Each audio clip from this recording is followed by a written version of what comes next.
താരോപദേശം.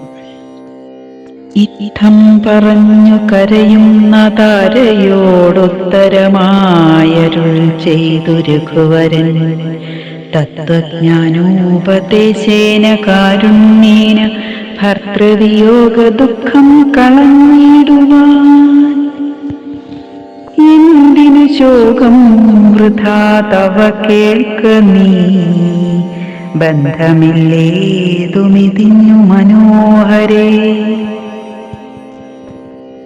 നിന്നുടെ ഭർത്താവു ദേഹമോ ജീവനു തന്നെ പരമാർത്ഥമെന്നോടു ചൊല്ലു നീ. പഞ്ചഭൂതാത്മകം ദേഹമേറ്റം ജഡം സഞ്ചിതം ത്വം മാംസരക്താസ്തി കൊണ്ടിടൂ. നിശ്ചേഷ്ട കാഷ്ടതുല്യം ദേഹമോർക്ക നീ. നിശ്ചയമാത്മാവു ജീവൻ നിരാമയൻ. ഇല്ല ജനനം മരണവുമില്ല കേൾ.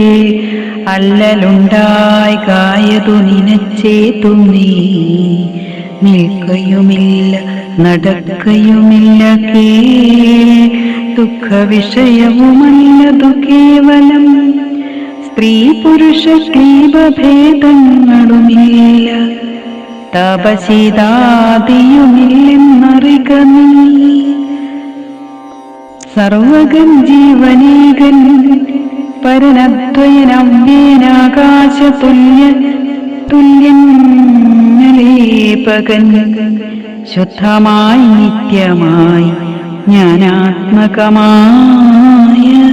തത്വമൂർത്തെന്തു ദുഃഖത്തിനു കാരണം.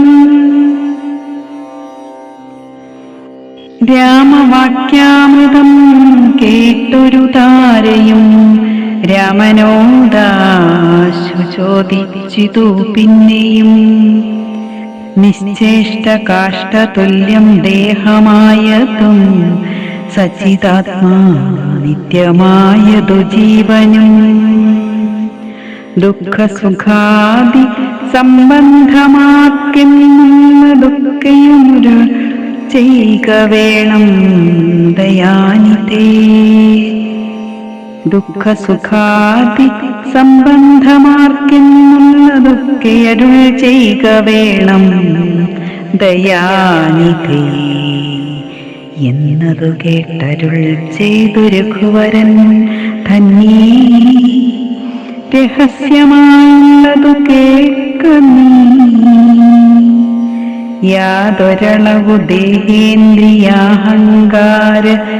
ഭേദഭാവേന സംബന്ധമുണ്ടായി വരും. അത്ര നാളേക്കും ആത്മാവിന് സംസാര ഏത്തുമവിവേക കാരണങ്ങളാൽ നിർണയം. അത്ര നാളേക്കും ആത്മാവിനു സംസാരമെത്തുമവിവേക കാരണാൽ നിർണയം. ഓർക്കേ മിഥ്യാഭൂതമായ സംസാരവും പാർക്കതാനീ വിനിവർത്തിക്കയില്ലടോ. നാനാ വിഷയങ്ങളെ ധ്യായമാനനാം മാനവനെങ്ങനെയെന്നതും കേൾക്ക നീ.